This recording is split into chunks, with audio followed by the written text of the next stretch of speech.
In this video, I'm going to walk you through how to do an apnea in hypopressives. So first I want you to get familiar with lateral breathing through your rib cage, which is what we should really always be doing. But when we breathe in, we want our ribs to expand laterally. So if you have your hands here and just sort of feel what your ribs are doing and make sure that they're expanding laterally as opposed to you just lifting this way. So expand through the ribs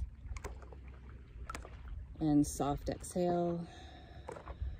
I want you to inhale for a count of 2 laterally, and then we're going to exhale for a count of 4 and let the ribs come back in. So inhale,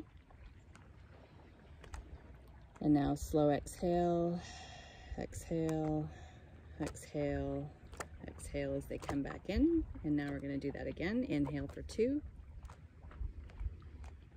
And exhale, exhale, exhale, exhale. So that's the basic breath pattern.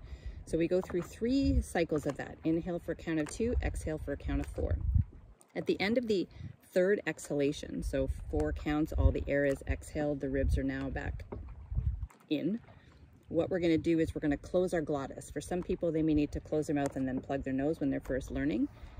Closing the glottis is sort of like when you go underwater when you're swimming. And then what we're going to do is ask the ribs to expand like they do on an inhalation, except because our glottis is closed, no air will come in.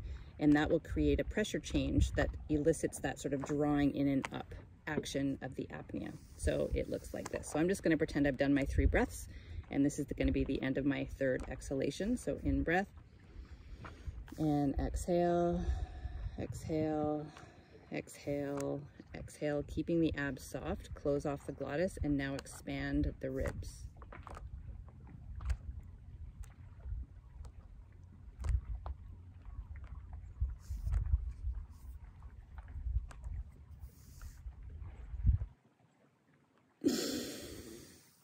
So I was showing you my abs here that I'm not engaging my abs to make that happen. It's an involuntary response of me expanding my ribs, and that creates the pressure change that draws everything up and in. So watch how the belly button also kind of draws up, and that's what really helps with bladder prolapse. There's a ligament called the arachis ligament that is attached from the umbilicus down to the bladder, and when in an apnea there's a bit of a drawing up, and that influences that ligament and really helps lift the bladder and then subsequently the uterus as well.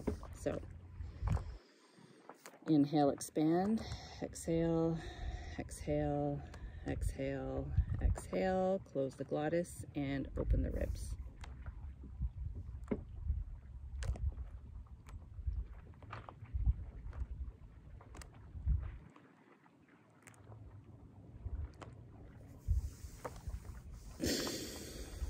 And you hold as long as you can. Now I'm actually doing this on a floating island, if you're wondering why I'm bobbling up and down.